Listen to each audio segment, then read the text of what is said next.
বিরুদ্ধে, ইসলামের বিরুদ্ধে, আল কোরআনকে নিয়ে, মাদ্রাসাকে নিয়ে, মসজিদকে নিয়ে বাজে করে মন্তব্য করে আবার ৩১৩ জনের মতো ওই বদরের প্রান্তরের মতো বুকের তাজা রক্ত ঢেলে দেওয়ার জন্য মুসলমান রাজি আছেন কারা কারা দিয়ে হাত তুলে আল্লাহ জেনে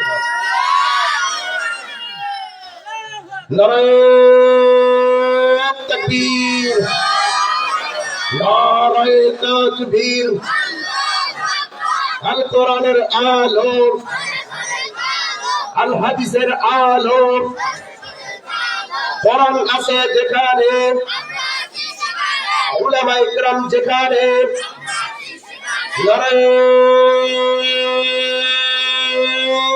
তাকবীর। আল্লাহ আমাদের সকলকে কবুল করুন, সকলে বলেন আমিন। আমার ভাইরা, সংক্ষিপ্ত কথার শুরুতে আমি আপনাদেরকে একটু উদাহরণ দিতে চাই। উদাহরণটি কেমন? আমরা যারা বাজার ঘাটে যাই, যাওয়ার পরে বিকাল হলে পেটের মধ্যে মোচড় মারে, মাঝে মধ্যে মারে কি মারে না? এক ভদ্রলোক সুন্দর করে সেজে গুজে বাজারে গেছে, তো যাওয়ার পরে পেটের মধ্যে মারছে মোচড় মারার পরে চিন্তা করতেছে কোথায় যাই, বাড়ি যাওয়া পর্যন্ত পেট সহ্য করবে না, আমাদের বাজারের পাশে একটা কাঁচা টয়লেট আছে, সেখানেই যাই। এই ভদ্রলোক যায় সেই টয়লেটে বসে কাজ সারবে যেমন তেমন ভেঙে পড়ে গেছে, চিল্লাচ্ছে, ভাই আমাকে বাঁচাও, আমাকে বাঁচাও, পড়ে গেছে।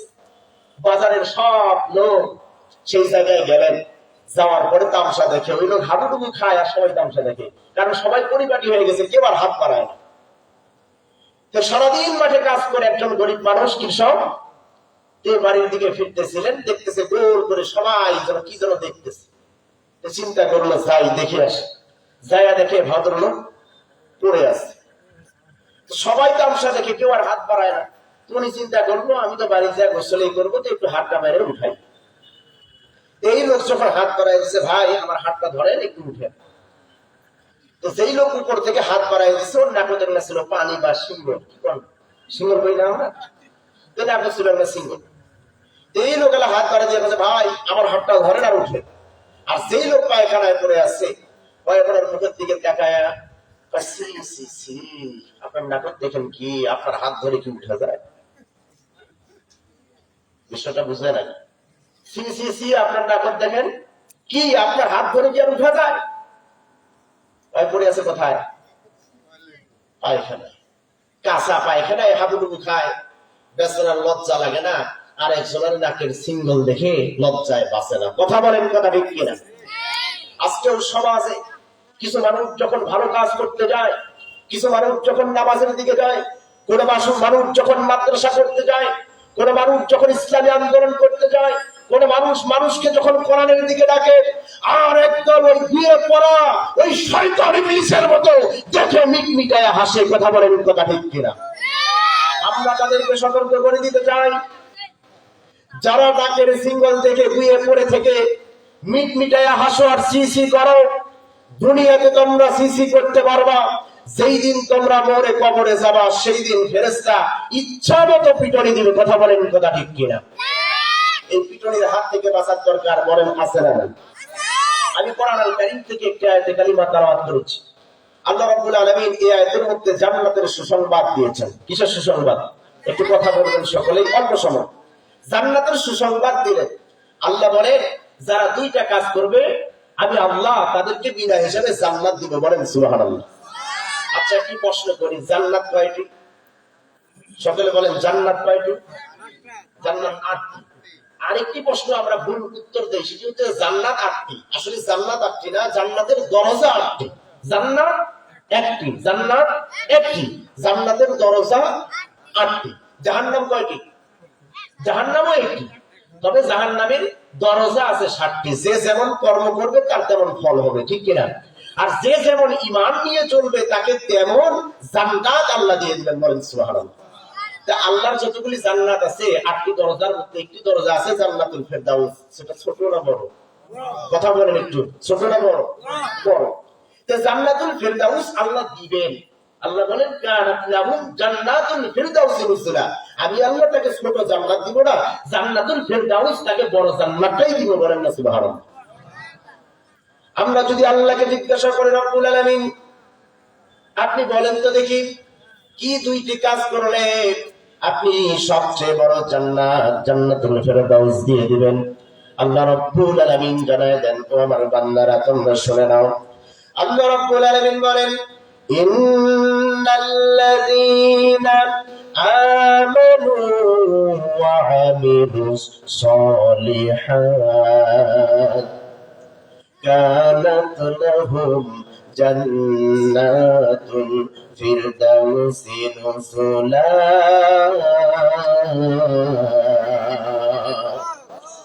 আমার একটি আয়াতে কালিমা তেলাওয়াত করা শেষ হয়ে যাবে যখন, আমি আমার শাহাদাত আঙ্গুল দিয়ে আপনাদেরকে ইশারা করব যখন, আর ওই সময় সকলেই জবান খুলে আল্লাহু আকবার বলবেন, ঠিক তখন এই কর্মসূচি চলবে ততক্ষণ।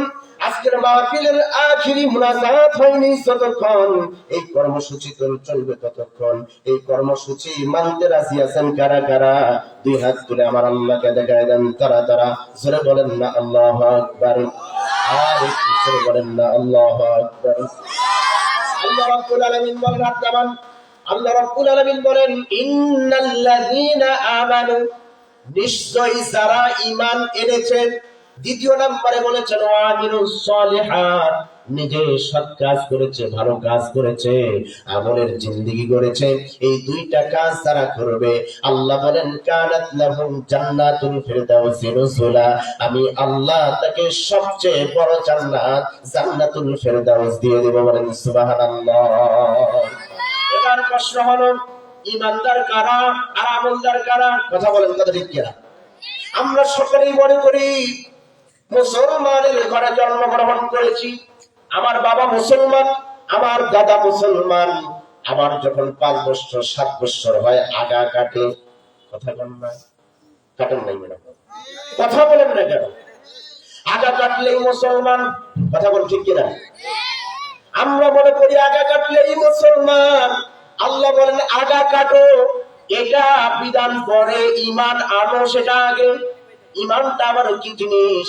এক কথায় আল্লাহ যা আদেশ করেছেন সব আদেশগুলি নিজের জীবনে বাস্তবায়ন করা লাগবে, আর আল্লাহ যা নিষেধ করেছেন সবগুলি নিজের জীবন থেকে বাদ দেওয়া লাগবে।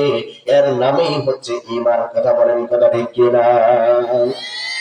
আল্লাহ রাব্বুল আলামিন বলেন, তুমি যদি মনে করো আমি ঈমান এনেছি, এই কথা বললে আমি তোমাকে জান্নাত দিব না। আল্লাহ রাব্বুল আলামিন বলেন, আহাসিবান নাসু আন ইউতরাকু আন ইয়াকুলু আমান্না ওয়া হুম লা ইফতানুন। আল্লাহ বলেন, মানুষেরা কি মনে করেছে নাকি আইয়াকুলু আমান্না, ঈমান এনেছি এই কথা বললে তাদেরকে ছেড়ে দেব?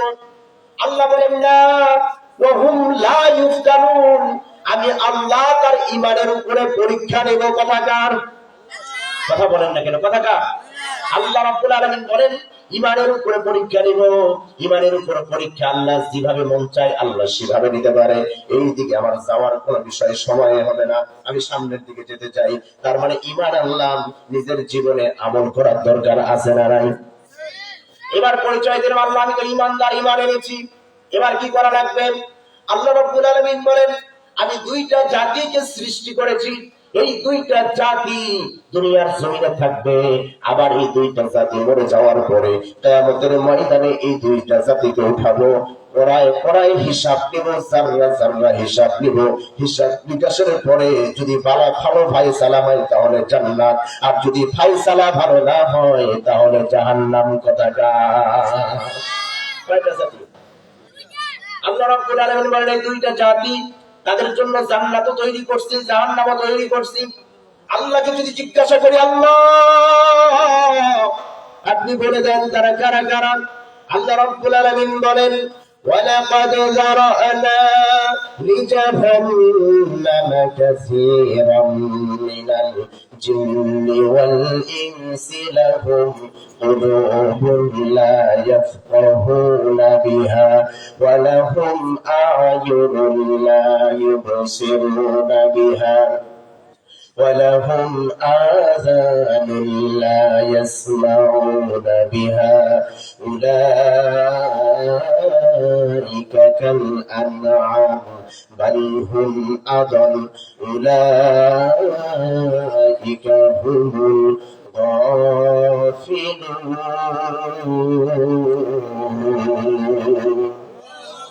আল্লাহ বলেন জিন এবং ইনসানের জন্য জাহান্নাম তৈরি করেছি। অপরাধ যারা তারা তিনটা করবে। কয়টা? জাহান্নামে যাবে, তাদের অপরাধ কয়টা? তিনটা অপরাধ। আল্লাহকে যদি জিজ্ঞাসা করি আল্লাহ তিনটা অপরাধ কি, আপনি বলে দেন। আল্লাহ রাব্বুল আলামিন জানাই দেন লাহুম কুলুবুন লা ইয়াফকাহুনা বিহা, আমি আল্লাহ যাকে বুঝার জন্য অন্তর দিয়েছি, অন্তর দিয়ে ভালো বুঝে মন্দও বুঝে, কিন্তু বুঝার পরে মন্দটাকে ছাড়ে না, ভালোটাকে ধরে না, বুঝার পরেও না বুঝার ভান করে থাকে, এটা যাবে জাহান্নামে। কথাকার আল্লাহ রাব্বুল আলামিন দ্বিতীয় নাম্বার বলেন ওয়ালাহুম আ'ইনুন লা ইবসিরুনা বিহা, আমি আল্লাহ যাদেরকে কান দিয়েছি এবং চোখ দিয়েছি, চোখ দিয়ে ভালো দেখে মন্দও দেখে, চোখ দিয়ে ভালো মন্দ দেখার পরে মন্দটাকে ছাড়ে না, ভালোটাকে ধরে না, এটা হচ্ছে জাহান্নামী। তৃতীয় নাম্বার আল্লাহ রাব্বুল আলামিন বলেন ওয়ালাহুম আযানুন লা ইয়াসমাউনা বিহা, আল্লাহ বলেন তাদেরকে আমি কান দিয়েছি, কান দিয়ে ভালো শুনে মন্দ শুনে, শোনার পরে ভালোটাকে ধরে না, খারাপটাকে ছাড়ে না, শোনার পরেও না শোনার ভান করে যেতে থাকে, এটা যাবে জাহান্নামে। কথাকার আল্লাহ বলেন জাহান্নামে যাবে, এতটুকু বলে বেরেক করেন নাই, পরক্ষণেই বলেন উলাইকা কাল আনআম, তারা চতুষ্পদ জানোয়ারের মতো। কথাকার একটা আওয়াজ করে বলেন কথাকার, তারা চতুষ্পদ জানোয়ারের নাই, এতটুকু বলে বেরেক হয়ে যান নাই, পরক্ষণেই বলেন বালহুম আদল, বরং তার চেয়ে নিকৃষ্ট। কথাকার তাদের ভিতরে দোষ কয়টা? কথা বলেন। অন্তর আছে বুঝেও না বুঝার ভান করে থাকে, চোখ দিয়ে দেখেও না দেখার ভান করে থাকে, কান দিয়ে শুনেও না শোনার ভান করে থাকে। এই তিনটা দোষ যার থাকবে আল্লাহ বলেন তারা চতুষ্পদ জানোয়ারের মতো। এতটুকু বলেন নাই, তারপরেই বলেন বালহুম আদল, বরং তার চেয়েও খারাপ। এতটুকু বলেই আল্লাহ বেড়ে হন নাই, পরে আরো বলছেন উলাইকা হুমুল গাফিলুন, তারা গাফিলদের অন্তর্ভুক্ত, যাবে জাহান্নামে। কথাকার আমি এখান থেকে এখন বলতে চাই, মাইকের আওয়াজ যাদের কানে যায়, মাইকের আওয়াজ যাদের কানে যায়, তাদের কানে আওয়াজ যাওয়ার পরে তারা যদি এই জায়গায় ভালো কাজ হচ্ছে চোখ দিয়ে দেখেছে, দেখে নেয়, কথা বলেন, সাক্ষী দেন, জানে দারুল হিকমাত রব্বানিয়া নুরানি ওয়া হাফিজিয়া মাদ্রাসায় কোরআনের আলোচনা হচ্ছে, চোখ দিয়ে দেখেছে, তারা বুঝে সেই জায়গায় ভালো আলোচনা হচ্ছে হবে, এবং কান দিয়ে তারা শুনতেছে, শোনার পরেও না শোনার ভান করে আছে, চোখ দিয়ে দেখেও না দেখার ভান করে আছে, ভালো জানেও না জানার ভান করে আছেন যারা, দয়া করে বলি জাহান্নামের খাতায় নাম না লেখায়া জান্নাতের খাতায় নাম লেখানোর জন্য এই জান্নাতের বাগানে আসার দরকার করেন, আছে না? এখনো যাদের কানে আওয়াজ যায় আসেন, কোরআন হাদিসের কথা শুনেন, বুঝেন, কথা বলেন, কথা ঠিক কিনা? আল্লাহ বলেন যারা বুঝেও না বুঝার ভান করে থাকে তারা যাবে জাহান্নামে চতুষ্পদ জানোয়ারের মতো। এখন আসেন চতুষ্পদ জানোয়ার কারা? চার পায়া জানোয়ারকে চতুষ্পদ জানোয়ার বলে। ছাগলের পা কয়টা? সকলে বলেন কয়টা? গরুর পা কয়টা? মোষের পা কয়টা? ঘোড়ার পা কয়টা? কুকুরের পা কয়টা? তার মানে নিকৃষ্ট পশুর মতো তারা যাবে জাহান্নামে। আল্লাহ যেন আমাদেরকে জাহান্নামে না নেয়, জান্নাতে দেয়। সবাই বলেন আমিন। আল্লাহ বলেন তারা আমল করবে। দুইটা জাতিকে সৃষ্টি করেছি আমার ইবাদত করার জন্য, আমার দাসত্ব করার জন্য। আল্লাহকে যদি জিজ্ঞাসা করি আল্লাহ কাদেরকে সৃষ্টি করেছেন আপনার ইবাদত করার জন্য, আল্লাহ রাব্বুল আলামিন জানায় দেন মা খালাকাতুল জিন্না ওয়াল ইনসা ইল্লা লিয়াবুদুন।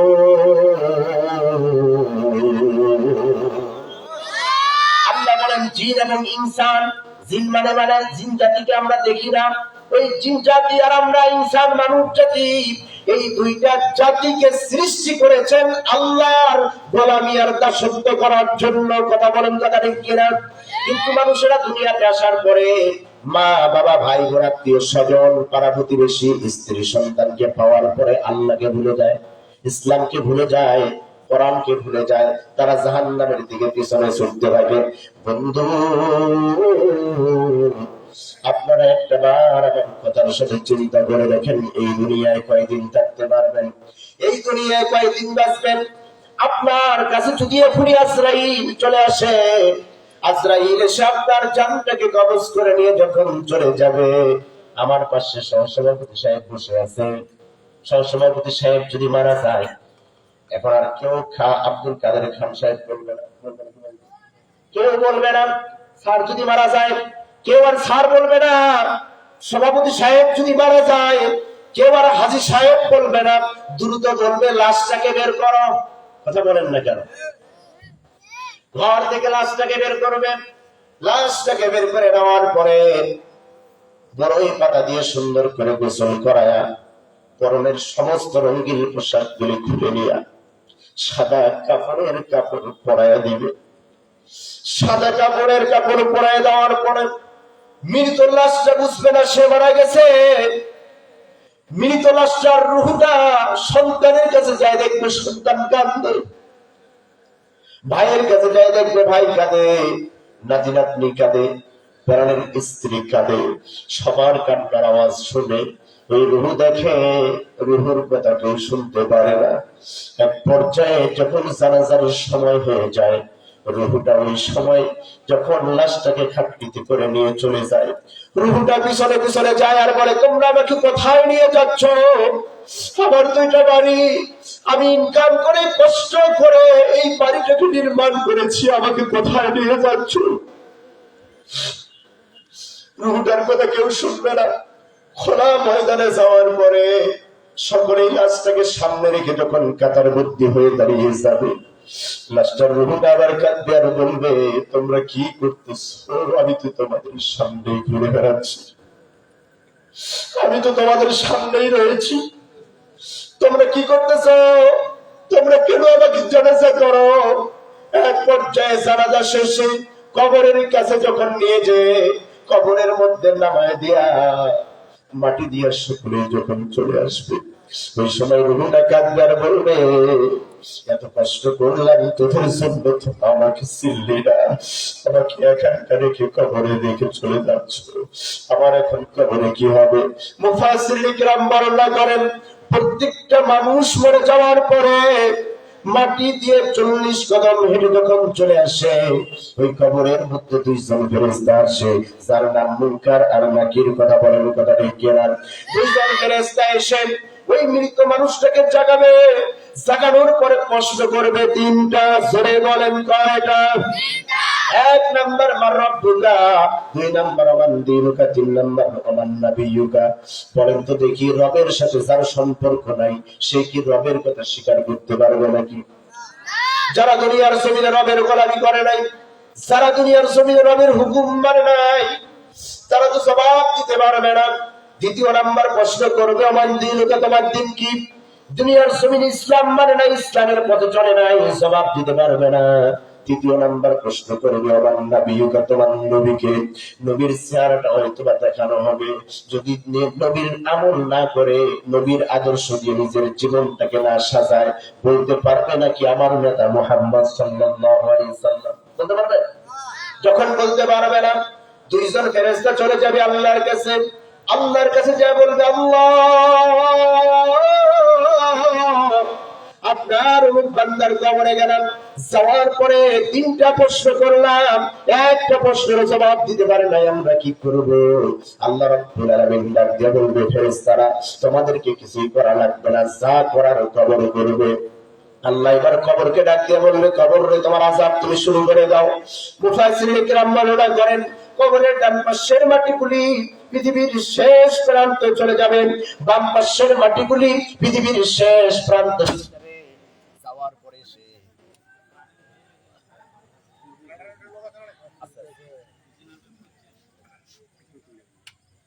আমরা সকলেই জিকির করি লা ইলাহা ইল্লাল্লাহ লা ইলাহা ইল্লাল্লাহ লা ইলাহা ইল্লাল্লাহ লা ইলাহা ইল্লাল্লাহ লা ইলাহা ইল্লাল্লাহ লা ইলাহা ইল্লাল্লাহ লা ইলাহা ইল্লাল্লাহ লা ইলাহা ইল্লাল্লাহ লা ইলাহা ইল্লাল্লাহ লা ইলাহা ইল্লাল্লাহ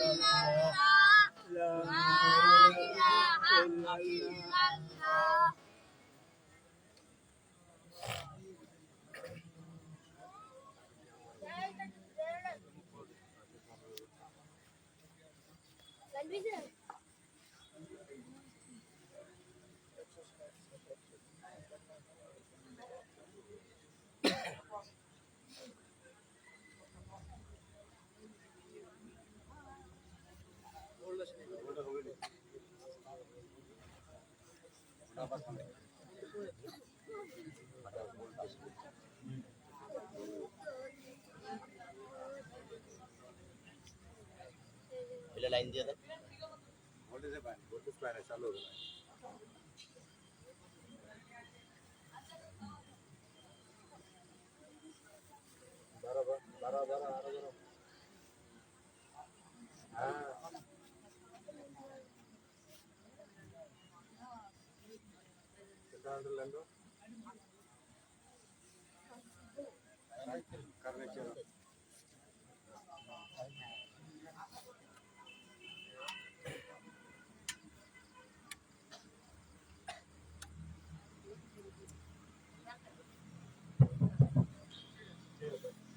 لا إله إلا الله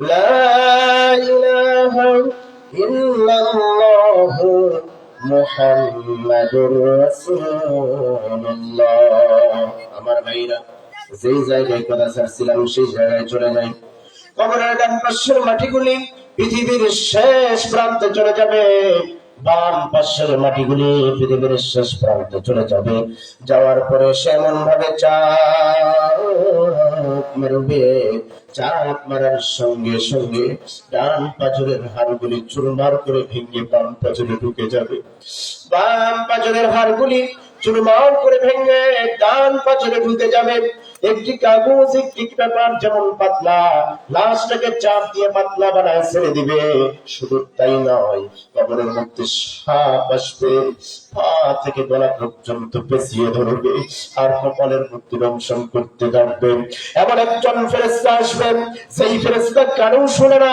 চোখেও দেখে না এক হাতে থাকবে একটি জলি পাতার কাঁটা আর এক হাতে থাকবে একটি হাতুড়ি জলি পাতার কাঁটাটা মাথার চান্দের মধ্যে ধরবে আর হাতুড়ি দিয়ে আঘাত করতে থাকবে মাথার মগজটা ছিদ্র হইয়া কণ্ঠনালীতে যখন ঢুকে যাবে কণ্ঠনালী ছিদ্র হয়ে যখন কলিজায় ঢুকে যাবে জাহান্নামী ব্যক্তি এত জোরে চিৎকার মারবে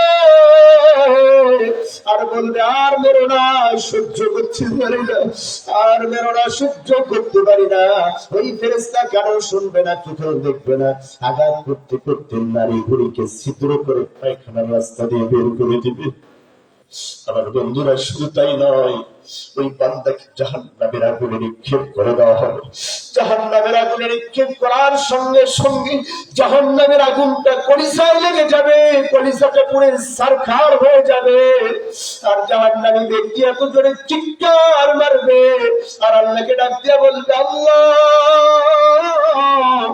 আমাকে মাফ করে দাও আমি সহ্য করতে পারি না আমাকে মাফ করে দাও আমি সহ্য করতে পারি না আল্লাহ সেদিন ওই জাহান্নামী বান্দার উপরে তো রাগ হয়ে যাবে বান্দার দিকে তাকাবেও না বান্দার ডাকে সাড়াও দিব না মুফাসসিরিন ইকরাম বর্ণনা করেন 70 বছর অথবা 70,000 বছর ডাকার পরে আল্লাহ একবার ডাকে সাড়া দিয়ে বলবে বান্দা কি হয়েছে আজকে তোরা আমাকে ডাকো দুনিয়াতে থাকা অবস্থায় আমাকে আমাকে ডাকতে ভালো লাগে নাই, আমার কোরআন ভালো লাগে নাই, আমার নবীর সুন্নাহ ভালো লাগে নাই, ইসলাম ভালো লাগে নাই, টুপিদারি ভালো লাগে নাই, মাদ্রাসা ভালো লাগে নাই, মসজিদ ভালো লাগে নাই, তালবে ইলম দেখলে ভালো লাগে নাই, আজকে কেন আমাকে ডাকতেছ? জাহান্নামী ব্যক্তি ডাক দিয়ে বলবে, আল্লাহ ভুল করেছি, আল্লাহ আমাকে একটু পানি দাও, আমার পানির পিপাসায় কলিজা পর্যন্ত শুকিয়ে গেছে, ওগো দয়ার মালিক একটু যদি পানি দেন আমার কলিজাটা আমি ঠান্ডা করে দেব। আল্লাহ রাব্বুল আলামিন জাহান্নামের ফেরেশতাদেরকে ডাক দিয়ে বলবে, ফেরেশতারা কে কোথায় আছিস, যা আমার বান্দা পানি চাই, দে একটু পানি দে। জাহান্নামী ব্যক্তি হৃদয়ে ভরা আশা নিয়ে বসে আছে, হয়তো বা কোনো টিউবওয়েল থেকে, কোনো বা কোনো খাল বিল থেকে, হয়তো বা কোনো ঠান্ডা পানি তার সামনে দেওয়া হবে, কিন্তু লক্ষ্য করে দেখে কোথাও থেকে কোনো ঠান্ডা পানি তাকে দেওয়া হয় না। ওই জাহান্নামী ব্যক্তি জাহান্নামের আগুনে দাও দাও দাও দাও করে চলতেছে, তার গা থেকে পচা রক্ত আর পচা পুষগুলি করে করে জমিনের মধ্যে পড়ে, সেই পচা রক্ত আর পচা পুষগুলি গ্লাস ভরায় জাহান্নামী ব্যক্তির হাতে দিবে। খা খা তোমরা পানি পিপাসা লাগছে, খা। আপনাদের কাছে জানতে চাই, পচা রক্ত আর পচা পুষ যদি খাওয়ার জন্য দেয় রুচি হবে নাকি? রুচি হবে না। জাহান্নামী ব্যক্তি মনে মনে ভাববেন, যদি এই পচা রক্ত আর পচা পুষ যদি খাই, হয়তো আমার পানির পিপাসাটা নিবারণ হয়ে যাবে।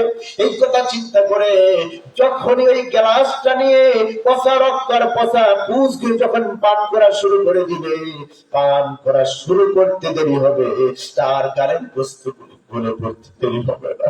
শুধু তাই নয়, তার পেটে যাওয়ার সাথে সাথে পেটের নাড়ি ভুঁড়িগুলি গলে যাবে, পায়খানার রাস্তা দিয়ে পড়তে শুরু হয়ে যাবে। আমার ভাইরা, দুনিয়ার একটু আগুন সহ্য হয় না, দুনিয়ার একটু গরম সহ্য হয় না, দুনিয়ার একটু আঘাত সহ্য হয় না। খবরে যদি এই জাহান্নামে আপনাকে আমাকে যদি এই জাহান্নামে দেওয়া হয়, এই জাহান্নাম সহ্য করা সম্ভব হবে নাকি? একটা আওয়াজ দিয়ে বলেন, সম্ভব হবে নাকি? অতএব জাহান্নাম থেকে যদি বাঁচতে চাই, ফিরে যাওয়া লাগবে কার কাছে? আল্লাহর কাছে ফিরে যাওয়া লাগবে। আল্লাহ রাব্বুল আলামিন বলেন, ক্বাদা রাব্বুকা আল্লা তা'বুদু ইল্লা ইয়্যাহু ওয়া বিল ওয়ালিদাইনি ইহসানা। আল্লাহু আকবার বলেন। আল্লাহ বলেন, ক্বাদা রাব্বুকা আল্লা তা'বুদু, আমার গোলামি করো। কথা কার? সকালে বলেন না, কথা কার? আল্লাহর গোলামি করবে কারা? একদল মানুষ কিয়ামতের ময়দানে জাহান্নামে যাবে, আর একদল মানুষ জান্নাতের দিকে যাবে। জান্নাতের মধ্যে আবার কিছু সম্মানী ব্যক্তি থাকবে, যাদেরকে আল্লাহ এরকম একটা নূরের আসন দিবে, তাদের মাথার মধ্যে নূরের টুপি পরানো থাকবে, ঝলমল ঝলমল ঝলমল করতে থাকবে। দূর থেকে বোঝা যাবে এই মানুষটা নূরের চেয়ারে বসে আছে, তার মাথার মধ্যে নূরের টুপি পরানো। আল্লাহু আকবার বলেন না আল্লাহু আকবার। এই ব্যক্তিরা কারা জানেন? এই ব্যক্তিটা কারা? দুনিয়াতে যাদের সন্তান, পরিচার টুকরা, নারী সিরা ঘর নিজের বাড়িতে না রেখে মাদ্রাসায় দিয়ে এই ফলনে ঘুম পাড়ায়, রাত ৩টা বাজিয়ে হাফখানার ছাত্ররা উঠে আল্লাহর কোরআন তেলাওয়াত করে, আর কোরআন তেলাওয়াত করে ৩০ পারা কোরআন অন্তরের মধ্যে জায়গা দিয়েছে যে সমস্ত সন্তানরা, তাদের পিতামাতারা সেই নূরের চেয়ারে বসে থাকবে। ধরে বলেন আল্লাহু আকবার। সম্মান দেখে আপনি মনে করেন অন্যের সন্তান আমার মাদ্রাসায় দিয়ে গেছে, সম্মান আপনার যে ওই সন্তানের পিতা মাতার সম্মানকে বাড়াই দিবেন, যিনি তিনি কে? আল্লাহ বাড়াই। আল্লাহ। আরো সম্মান দেখেন, একজন হাফিজ কোরআন যখন জান্নাতে যাবে, আপনি আমিও তো জান্নাতে যাব, জান্নাতে যে আপনি আমি কয়টা জান্নাতের মালিক হব? কথা বলেন কয়টা? একটা। একতলাই শেষ। আচ্ছা, দুনিয়াতে বিল্ডিং কি একতলা আছে না 100 তলাও আছে? কথা বলেন না কেন? হাফেজদের জান্নাত কত বড় হবে চিন্তা করেন।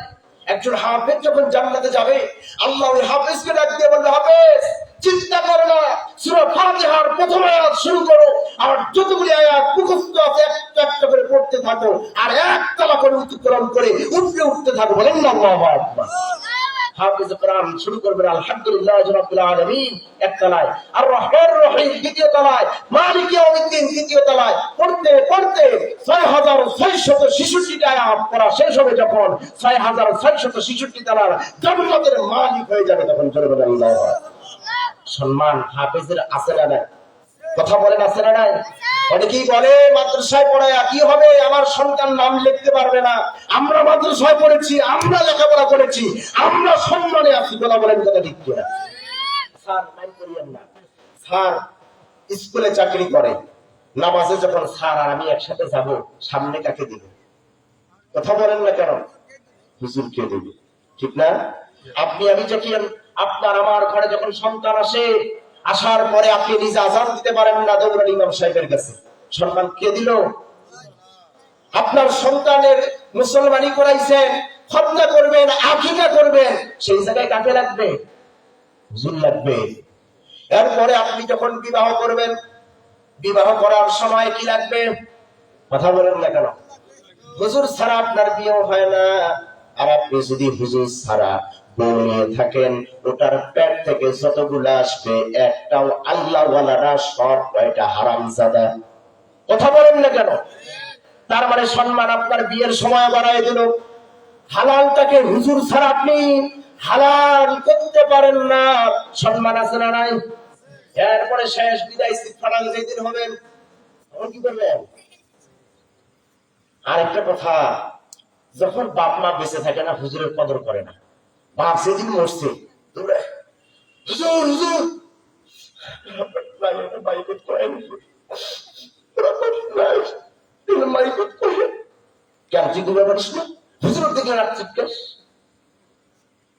আবার যখন সময় হয় জানাজার সময়, ওই সময় ফোন যায়, হুজুর আমি তো পারি না, আমার তো পাইছে, আমি তো পারি না, আপনাকে কথা কয় না। সম্মান কে দিল? আলেমের সম্মান কে দিল? আপনি নাসিকার, আপনি যেদিন সোজা হন সেই দিনও তো এই হুজুর ছাড়া আপনার কোনো গতি হয় না। কথা বলেন কথা ঠিক কিনা? ইমামের দিকে চোখ রাঙা। একটাবার চিন্তা করেন, আপনি মরে যাওয়ার পরে আপনার জানাজা কি করবে? আপনি মরে যাওয়ার পরে আপনার জানাজার ইমাম কে হবে? যে ইমামের দিকে চোখ রাঙিয়েছেন, যে ইমামের বদনাম করেছেন, ইমামকে দেখলে নাক চটকিয়েছেন, আল্লাহ না করুক সেই ইমামের যদি জানাজা আপনার পরে, সারা জীবনের গাড়িগুলি জানাজার দাঁড়িয়ে দাঁড়িয়ে আল্লাহর কাছে বলবে। কথা বলেন কথা ঠিক কিনা? আমি বলি, যেটা ইসলাম সহ্য করতে পারে না, মাদ্রাসা সহ্য করতে পারে না, মসজিদ সহ্য করতে পারে না, আলেম সহ্য করতে পারে না, তালবে ইলম সহ্য করতে পারে না, ওর জানাজা উযু ছাড়া পড়া দরকার। কথা বলেন, একটু জোরে বলেন। কেন? আমার ভাইয়েরা গভীর রাতে বাড়িতে গেছেন, যাই দেখেন ঘরের দরজা খোলা, আপনার মনে লাগছে দোলা। ঘরের ভিতরে ঢুকে দেখেন বউ নাই। বউ গেল কোথায়? পকেট থেকে মোবাইল বের করলেন, কল দিলেন, দিয়া বলে সকিনার মা কোথায়? সকিনার মা ডাক দিয়া বলে, প্রাণের স্বামী, তোমার সাথে 20টা বছরে একসাথে ঘর সংসার করেছি, তোমার কথার বাইরে একটি রাতও কোথাও কাটাই নাই, একটা দিন কোথাও যাই নাই। আজকে আমার পছন্দের যুবকের সাথে একটি রাত কাটাতে চাই। কাটানোর পরে সকালবেলা আমি তোমার ঘরে চলে যাব। আমি আপনাদের কাছে জানতে চাই, সারা রাত বিবি বাইরে থাকার পরে বাড়িতে আসার পরে সকালবেলা আপনি মনে হয় ফুলের মালা গলায় দিয়ে ঘরে তুলে নেবেন? কথা কয় না? পরের দিন কি বলবেন? 1 2 কথা কয় না, কথা কয় একটু 1 2 তুই যার সাথে রাইতে বলবেন কিনা? আপনার বিবিকে আপনি চোখ দেন নাই, আপনার বিবিকে আপনি হার্ট দেন নাই, আপনার বিবিকে আপনি কিডনি দেন নাই, আপনার বিবিকে আপনি সুন্দর চেহারাটা দেন নাই।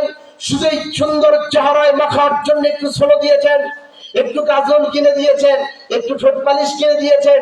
দেওয়ার কারণে আপনার বিবি 20 বছরের মধ্যে একটি রাত বাইরে কাটানোর কারণে আপনার বিবিকে যদি আপনি তালাক দিতে পারেন, সেই দিন থেকে আপনি মুসলমানের খাতায় নাম দিয়েছেন, আপনি নিজেকে মুসলমান দাবি করেছেন। তারপরে কোরআনের বিরুদ্ধে, মাদ্রাসার বিরুদ্ধে, ইসলামের বিরুদ্ধে ষড়যন্ত্র করেছেন যখন, মুমিন থেকে আপনার নাম কাটা গিয়েছে, ঠিক তখন কথা বলেন কথা ঠিক কিনা? আপনি তো মুসলমানে না, আপনার জানাজা উযু করে পড়লে কি আর না পড়লে কি? কথা বলেন না কেন? হুজুর দেখলেন এক সিটকা, খবরদার আরো শোনেন হাফেজের সম্মান কি বলবো। আমার ভাইরা, এক ধরনের হাফেজে কোরআন যখন জান্নাতের দিকে যাবে, আল্লাহ ফায়সালা দিবে, হাফেজে কোরআন দুনিয়াতে কষ্ট করেছো, হাফেজ হয়েছো, 30 পারা কোরআন সিলাই জায়গা দিয়েছো, আজকে যাও আমি তোমাকে জান্নাত দিয়ে দিলাম। হাফেজ কোরআন যখন জান্নাতের দিকে যাবে আর পিছনের দিকে বারবার বারবার আল্লাহর দিকে তাকাবে, আল্লাহ ডাক দিয়ে বলবে, হাফেজ কি হয়েছে, কেন বারবার বারবার পিছনের দিকে তাকাও? হাফেজে কোরআন ডাক দিয়ে বলবে, রব্বুল আলামিন যে মা 10টি মাস আমাকে গর্ভে ধারণ করলো, 2 থেকে 2.5 বছর পর্যন্ত স্তনের দুধ পান করালো, আমাকে লালিত পালিত করলো, মাদ্রাসায় যাওয়ার সময় আঁচল থেকে টাকা খুলে আমার হাতে দিল, মা যাচ্ছে জাহান্নামে আর আমি যাচ্ছি জান্নাতে, কেমন করে হয়? হাফেজে কোরআন বলবে, আল্লাহ আমার আব্বা নিজে না খেয়ে আমার মুখে খাবার তুলে দেওয়ার জন্য মাদ্রাসায় সাইকেলে করে রেখে আসতো, গাড়িতে করে রেখে আসতো, ওই বাবা জাহান্নামের দিকে যাচ্ছে, আমি কেমন করে জান্নাতে যাই? আল্লাহ বলবে, কি চাও? আল্লাহর কাছে হাফেজে কোরআন বলবে, আল্লাহ দাও না দয়া করে আমার সাথে জান্নাতে। আল্লাহ বলবে, যা। বাবা মাকে নিয়ে যখন জান্নাতের দিকে যাবে, হাফেজে কোরআন আবার বারবার পিছনের দিকে তাকাবে, আল্লাহ বলবে, আবার কি চাও? হাফেজে কোরআন চোখের পানি ছেড়ে দিয়া বলবে, আল্লাহ দাদা দাদি কত না ভালোবাসছে, তারা জাহান্নামে যায়, আমি কেমন করে জান্নাতে যাই? আল্লাহ বলবে, তো দাদা দাদিকে দিলাম। এবার বলবে, আল্লাহ নানা নানিকে দাও, নানা নানিকেও নিয়ে দাদা দাদি নানা নানি ভাই বোন এক পর্যায়ে আত্মীয়র মধ্যে সবাইকে নিয়ে যখন জান্নাতের দিকে যাবে, ওই সময় হাফেজে কোরআন আবার বারবার বারবার পিছনের দিকে তাকাবে। আল্লাহ এবার ডাক দিয়ে বলবে, হাফেজে কোরআন কি চাও? বারবার কেন আমার দিকে তাকাও? হাফেজে কোরআন ডাক দিয়ে বলবে, রব্বুল আলামিন ওই যে কালিমেরায়ে দারুল হিকমত রব্বানিয়া নুরানিয়া হাফেজিয়া মাদ্রাসায় আমি লেখাপড়া করে হাফেজ হয়েছি। হাফেজ হওয়ার সময় আমার বাবার সামর্থ্য ছিল না টাকা পয়সা দেওয়ার মতো, যার কারণে ওই যমুক একজন বাড়িতে আমাকে লজিং খাইয়েছিল। আমি তার বাড়িতে 3 বছর 4 বছর খেয়েছি, খাওয়ার পরে আমি হাফেজ কোরআন হয়েছি। আজকে আমি জান্নাতে যাচ্ছি, আমার লজিং মাস্টার আর লজিং মাস্টার জাহান্নামে যায়। দেখে আল্লাহ বলবে, কি চাও? হাফেজ কোরআন ডাক দিয়ে বলবে, আল্লাহ 3 বছর নিজের মাথার হাফেজ কোরআনের টাকা আমাকে খাওয়াইছে, তুই তার বাড়িতে খেয়েছি। ওই যে লজিং মাস্টার নিজের সন্তানটাকে না খাওয়ায় আমাকে খাওয়াইছে, তারা জাহান্নামে যায়, আমি একা একা কেমন করে জান্নাতে যাই? আল্লাহ বলবে, যা যা, তোর লজিং মাস্টার আর তোর লজিং মাস্টার নিকে জান্নাতে দিলাম। লজিং মাস্টার আর লজিং মাস্টার নিকে যখন নিয়ে যাবে, আবার হাফেজে কোরআন পিছনের দিকে তাকাবে, আল্লাহ বলবে, আবার কি চাস? এবার হাফেজে কোরআন বলবে, আল্লাহ পিছনে মাদ্রাসায় পড়েছিলাম, ওস্তাদের বেতন দেওয়ার মতো আমার কাছে কোনো টাকা ছিল না, ওস্তাদকে বেতন দিতে পারি নাই। ওই মাদ্রাসাটাকে প্রতিষ্ঠা করার জন্য হাজী সাহেব জমি দিয়েছিল, হাজী সাহেবের সাথে আরো হাজী সাহেব আরো দানকারীরা জমি দান করেছিল। শুধু তাই নয়, ওই জমিতে ঘর করার জন্য ইট দিয়েছিল, সিমেন্ট দিয়েছিল, পানি দিয়েছিল। আল্লাহ যে ওস্তাদ আমাকে পড়ালেখা করাইছে, ওস্তাদের বেতনের জন্য দাতা সদস্যরা টাকা দিয়েছিল। আজকে তো তারা জাহান্নামে যাচ্ছে, আমি দেখতে পারতেছি। আল্লাহ জাহান্নামে যাবে আর আমি একা নিষ্ঠুরের মতো জান্নাতে যাব। তোমার কোরআনের কি বদনাম হবে না? তোমার নবী বলেছে, যারা নবীর ঘরে দান করে তাদের দুনিয়া এবং আখিরাতের বালা মুসিবত দূর হয়ে যায়। আল্লাহ তারা তো তোমার নবীর ঘরে দান করেছিল, টাকা দিয়েছিল, অর্থ দিয়েছিল, সময় দিয়েছিল, তারা আজকে জাহান্নামে যায়। আমি নিষ্ঠুরের মতো জান্নাতে যেতে পারবো না, হয় আমার সাথে তাদেরকে জান্নাতে দাও, তা না হলে আমি তাদের সাথে জাহান্নামে যেতে চাই। আল্লাহ ডাক দিয়ে বলবে, হাফেজে কোরআন তোর কথা দিয়েছি, আমি তোর সম্মান রাখবো। যারা যারা মাদ্রাসায় টাকা দিয়েছিল, সম্পদ দিয়েছিল, শ্রম দিয়েছিল, ঘাম ঝরিয়েছিল, তাদের প্রত্যেককেই মাফ করে আমি আল্লাহ জান্নাত দিয়ে দিলাম। আল্লাহু আকবার। এই জান্নাতে যেতে চাই, কথা বলেন চাই? একটু দুইটা হাত দেখতে চাই, জান্নাতে কারা কারা যেতে চাই? বলেন আল্লাহ। বলেন না সকলে, বলেন না আল্লাহ, বলেন না আল্লাহ। এই মাদ্রাসাটাকে কবুল করো। এই মাদ্রাসায় যত আর্থিক দরকার আমরা যেন দিয়ে এই মাদ্রাসাটাকে দাঁড় করাতে পারি। এই প্রতিষ্ঠান থেকে যত হাফেজে কোরআন যাবে সকলেই যেন আমাদেরকে সুপারিশ করে তোমার জান্নাতে নিয়ে যায়। সবাই বলেন না আমিন, সবাই বলেন আমিন। তার এই প্রতিষ্ঠানের দরকার করেন আছে না নাই? হাত নামান। কষ্ট করেন আপনারা? এই প্রতিষ্ঠানের দরকার আছে না নাই? এই প্রতিষ্ঠানগুলি কি এমনি এমনি চলে? এই প্রতিষ্ঠানগুলিকে সরকার কোন আর্থিক দেয়? বরঞ্চ ক্ষমতায় যারাই যায় তারা ইসলামের বিপক্ষে মুখ খোলার জন্য তারাই চেষ্টা করে। কথা বলেন কথা ঠিক কিনা? এজন্য আসলে এই তিনি প্রতিষ্ঠানগুলি আপনার আমার দানের টাকাই চলে। এই প্রতিষ্ঠানগুলির দিকে নেক নজর তাকানোর দরকার আছে না নাই? আর একটু জোরে বলেন আছে না নাই? আমি আর একটু আপনাদেরকে কষ্ট দিতে চাই। মা বাবা কার কার নাই একটু হাত দেখাবেন? কথা বলেন, একটু হাত দেখান না। দেখেন অনেক মানুষের মা বাবা নাই, একটু হাত নামান। আমি আজ থেকে অনেক কয়েক বছর আগে আমাদের আজকের প্রধান বক্তার বাসা কুড়িগ্রাম জেলা। আপনারা জানেন কুড়িগ্রাম জেলায় চিলমারি নামে একটা উপজেলা আছে, নদীর চর এলাকা। এই চর এলাকায় মাহফিলে গিয়েছিলাম 17 সালে। মাহফিলে যাওয়ার পরে মাদ্রাসার মাহফিল প্রধান বক্তা ছিলাম। তা আমাকে বলতেছে হুজুর আপনাকে আমরা 9:30টায় দেবো। তো 9:30 বাজার পরে আমাকে বলতেছে হুজুর একটু মাদ্রাসা যেহেতু কালেকশন করি 10টার সময় দিই। আমি বললাম ঠিক আছে দেন। 10টার সময় দিবে, এতক্ষণ বসে থাকে কি করি? হঠাৎ করে মমতানি সরাসরি বলতেছে হুজুর আমাদের মাদ্রাসা একটু দেখে যান চর এলাকা, নদী ভাঙ্গা এলাকা। বললাম চল। আমাকে দেখাচ্ছে এটা অফিস রুম, এটা নুরানি খানা, এটা নাজারা খানা। হ্যাফ খানায় যখন ঢুকছি, ঢুকার সঙ্গে সঙ্গে আমার চোখ চলে গেল ঘরের কন্যারের ভিতর। দেখতেছি 10-12 বছরের বয়সের একটি বাচ্চা মাথা নিচু করে হাওয়া মাও করে কাঁদছে। আমি হুজুরকে ডাক দিয়ে বললাম হুজুর এই বাচ্চাটাকে কেউ মাইক দিয়েছে নাকি? বলছে না আজকে তো মাইক কাউকে দেওয়া হয়নি, বাচ্চারা দুষ্টামি করতেছে, হয়তো ভাই দুষ্টামি করতে করতে। বাচ্চাটাকে ডাক দিলাম, বাবা শোনো তো তোমার নাম কি? বাচ্চাটা যখনই মাথা তুলছে হুজুর অবাক হয়ে ডাক দিয়ে বলতেছে হুজুর আজকে আপনার হাত দিয়ে আমাদের মাদ্রাসায় 3 জন হাফিজের কোরআনকে পাকড়ি দেওয়া হবে। তার মধ্যে এই সন্তানটাও সবচেয়ে ছোট সন্তান হাফিজ হয়েছে। বলেন না আল্লাহু আকবার। আজকে সন্তানটাকে পাকড়ি দেওয়া হবে। আমি তাকে কাছে ডাকলাম, বাবা তুমি আজকে পাগড়ি বাবা, খুশি হওয়ার সময়, তুমি জানতেছো কেন? ছোট্ট বাচ্চা চোখের পানি ছেড়ে দিয়া ডাক দিয়া বলে হুজুর আমার মনে বড় কষ্ট, বড় দুঃখ। আমি ডাক দিয়া বলি তোমার বয়স 10 থেকে 12, তোমার মনে কি এমন কষ্ট, কি এমন দুঃখ আমি জানতে চাই। তোমার তো কোনো টেনশন থাকার কথা না। ছোট্ট বাচ্চা চোখের পানি ছেড়ে দিয়ে ডাক দিয়া বলে হুজুর আমি আজকে পাকড়ি নিব। আমার পাখি নেওয়ার দৃশ্যটা খেয়ে দেখবে, তার জন্য পাখি নিব। আমি যখন ছোট্ট ছিলাম প্রথম মাদ্রাসায় ভর্তি করায় দিয়েছে। মাদ্রাসা থেকে যখন বাড়িতে গিয়েছি, ছুটি শেষ করে যখন মাদ্রাসার দিকে আসবো, ওই সময় আমার আব্বা আমার আম্মা আদর করে মাঝখানে বসায় দিয়া আমার মা আমাকে বলেছে কলিজার পুত্রা সন্তান রে, যেদিন তুই হাফেজে কোরআন হবি সেদিন আমি মহিলা প্যান্ডেলে বসে বসে তোমার পাখির নেওয়ার দৃশ্যটা দেখবো। বাবা বলেছে যে তুমি যখন হাফেজে কোরআন হবা পঞ্চের পাশ দাঁড়িয়ে দাঁড়িয়ে হৃদয় খুশি হয়ে তোমার পাখি নেওয়ার দৃশ্যটা দেখবো। এই কথা যখন বলেছে আমি তখন থেকে নিয়ত করেছি আমার বাবাকে আমার মাকে খুশি করার জন্য আমার জীবনের বিনিময়ে আমি হাফেজে কোরআন হয়ে দেখাবো। আল্লাহু আকবার। আমি বললাম তাদেরকে খুশির খবর। হঠাৎ করে অবাক করে ডাক দিয়ে বলে হুজুর আমি কাকে দেখাবো? 1 বছর আগে আমার আব্বা দুনিয়া থেকে ছিল, বিদায় নিয়ে চলে গেছে।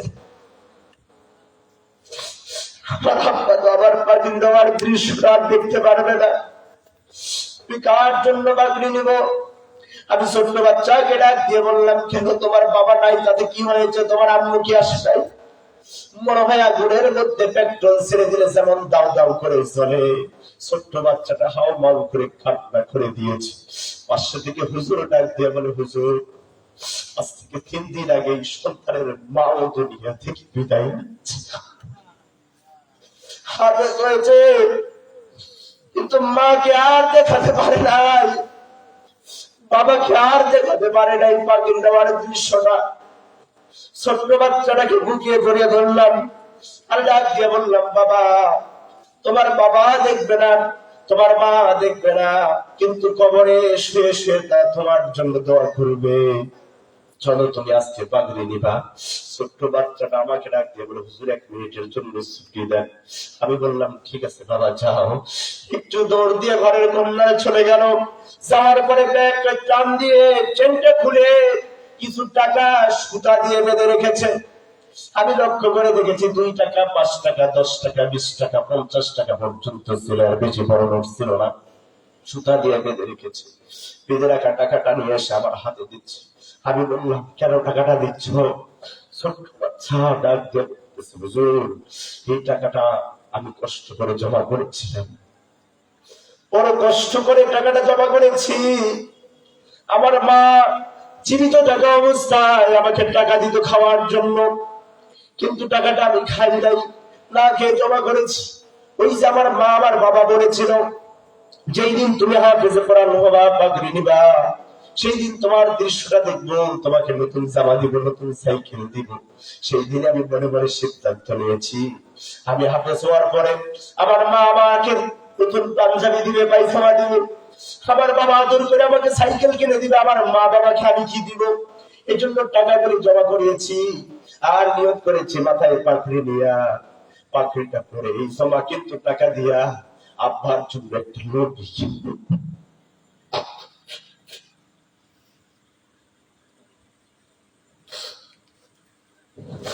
মার জন্য একটা শাড়ি কিনবো, মার জন্য শাড়িটা কিনে মায়ের হাতে দিব, আর বাবার লুঙ্গিটা নিয়ে বাবার হাতে দিব, দিয়ে ডাক দিয়ে বলবো, মা এটা পরে আসো, বাবা এটা পরে আসো। পরে যখন আমার সামনে আসবে, আমি পাগড়ি পরা অবস্থায় আমার মায়ের আর পায়ে, বাবার পায়ে হাত দিয়ে সালাম করে।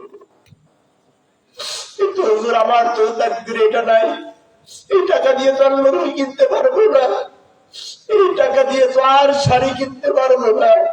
কিন্তু ওস্তাদের মুখে শুনেছি, কোন সন্তান যখন পিতা মাতার জন্য নিয়ত করে, পিতা মাতার নামে আল্লাহর রাস্তায় কোন কিছু খরচ করে, এটা নাকি সরাসরি আল্লাহ কবুল করে নেয়।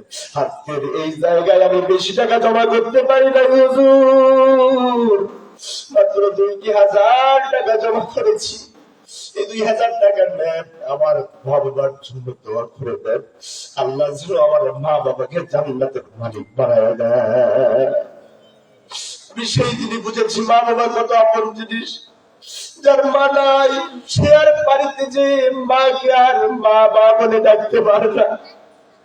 যারা আদরের আপনাকে হারিয়ে ফেলেছেন, সামনেদুল আজহা যখন ছোট্ট ছিলে আপনার জন্য নতুন জামা কিনতো, পায়জামা কিনতো, টুপি কিনতো, আপনাকে পরাই দিয়া বাবার আঙুলটা ধরে ধরে ঈদগাহ ময়দানে যাইতেন, আর এই সুযোগ আপনাদের হবে না।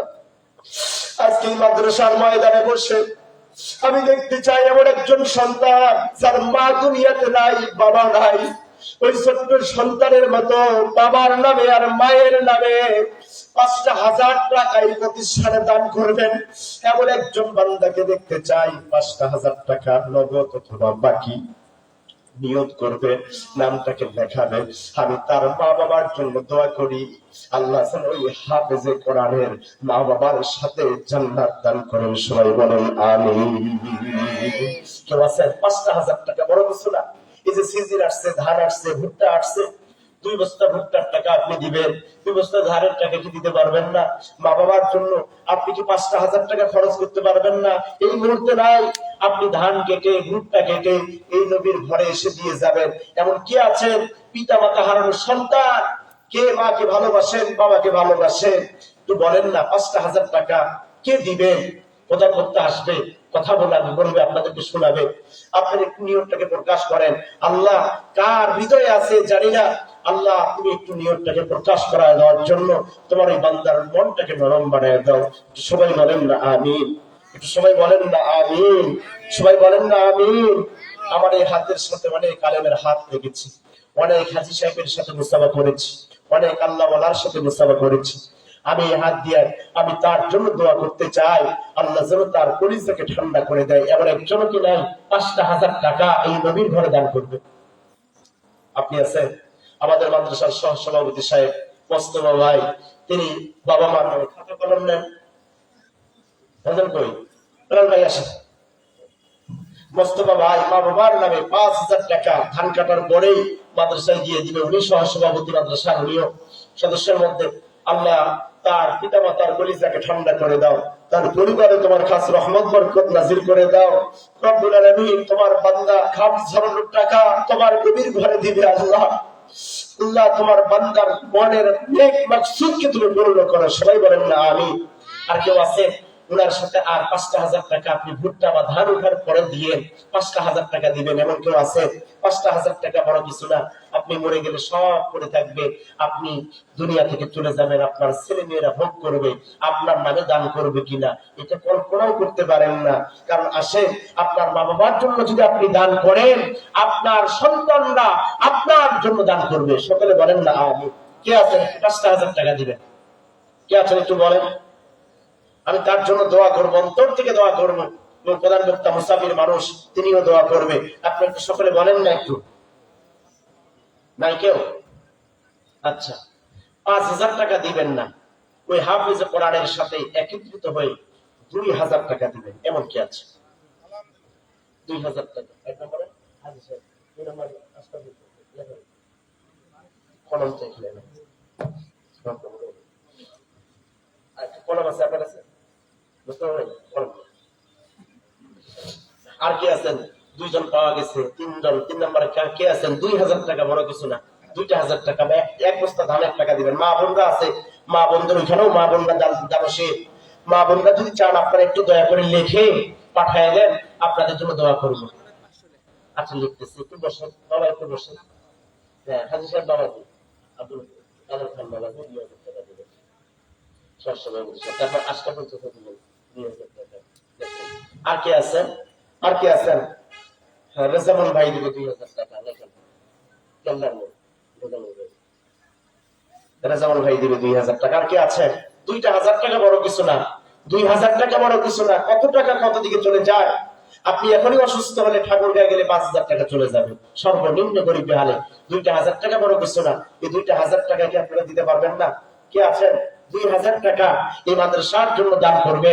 আল্লাহ যেন তাদের দানকে কবুল আর মঞ্জুর করে। সকলে বলুন আমিন। মা বোনরা যারা আছেন, মা বোনদের ওইখানে আপনারা যান, দেখেন মা বোনরা আসলে দানবীর বেশি হয়। অনেক মা দিকে দেখলে দেখা যায় মা বোনরা নাকের নাক চুল খুলে দেয়, কানের দুল খুলে দেয়, হাতের চুড়ি খুলে দেয়, পায়ের নুপুর খুলে দেয়, দিয়ে বলে হুজুর আমার আব্বা নাই, আমার আম্মা নাই, আমার আব্বার জন্য আমার আম্মার জন্য দোয়া করেন, আল্লাহ যেন আমার আব্বা আম্মার খবরটাকে জান্নাতের টুকরা বানায় দেয়। আমরা মা বাবার জন্য দোয়া করব, মা বোনদের মায়ের জন্য দোয়া করব, বাবার জন্য দোয়া করব। কি এমন হৃদয়বান মা বোন আছেন? আপনার নামটা আপনি একটু পাঠিয়ে দেন, 2,000 টাকা দিবেন। কে দিবেন? বাবাজি ওই তো সামনে আছে। রবির ভাই কি? রবির ভাই নামে লেখেন। আর কি আছেন? সবাই তো এলাকার লোক দিচ্ছে, আপনারা মেহমান, আপনাদেরকে দাওয়াত করে নিয়ে আসছে, একটু বলেন না আপনারাও। 2,000 টাকা বড় কিছু না, ভুট্টা উঠার পরেই দিয়ে, এটা বড় কিছু না। কি বলেন আপনারা? বড় কিছু? একটু নিয়তটাকে একটু প্রকাশ করেন না, আল্লাহ বরকত দিবে। এই যে ভুট্টা নিয়ে ঘরে ফেলায় রাখছেন, বিক্রি করতে পারতেছেন না, আল্লাহ রাস্তায় ব্যয় করেন না, আল্লাহ এর মধ্যেই বরকত দান করে দিবে। ধান কাটবেন সামনে, ধানের মধ্যে আল্লাহ যেন বরকত দান করে। সবাই বলেন না আমিন। কে আছেন 2,000 টাকা দিবেন? একটু বলেন না। 2,000 টাকা দেওয়ার মতো নাই কেউ? আচ্ছা আমরা আর একটু নিচে নামি, 1,000 টাকা করে দিবেন, বেশি কিছু না। 1,000 টাকা নগদ অথবা বাকি। কারা কারা দিবেন একটু হাত তুলে দেখাবেন। 1 নম্বর 1,000 টাকা আনারুল ভাই, 1,000 টাকা। আল্লাহ রাব্বুল আলামিন আনারুল ভাইয়ের দানকে কবুল আর মঞ্জুর করে নেন। রব্বুল আলামিন আনারুল ভাইয়ের পিতামাতার কলিজাকে ঠান্ডা করে দেন। রব্বুল আলামিন পরিবারের শান্তি দান করেন। রব্বুল আলামিন আল্লাহ পরিবারের মা বোনের দূর করে দেন। ও আলিউর ভাই উনিও দিবে 1,000 টাকা। কি লেখেন না? আলিউর 1,000। আরেকজনকে নামটা বলেন একটু, কি নাম? লতিফুল ভাই। আল্লাহ রাব্বুল আলামিন আল্লাহ তোমার বান্দারা তোমার নবীর ঘরে 1,000 টাকা করে দান করার নিয়ত করতেছে। আল্লাহ আল্লাহ তোমার বান্দার অন্তরের খবর তুমি জানো। আল্লাহ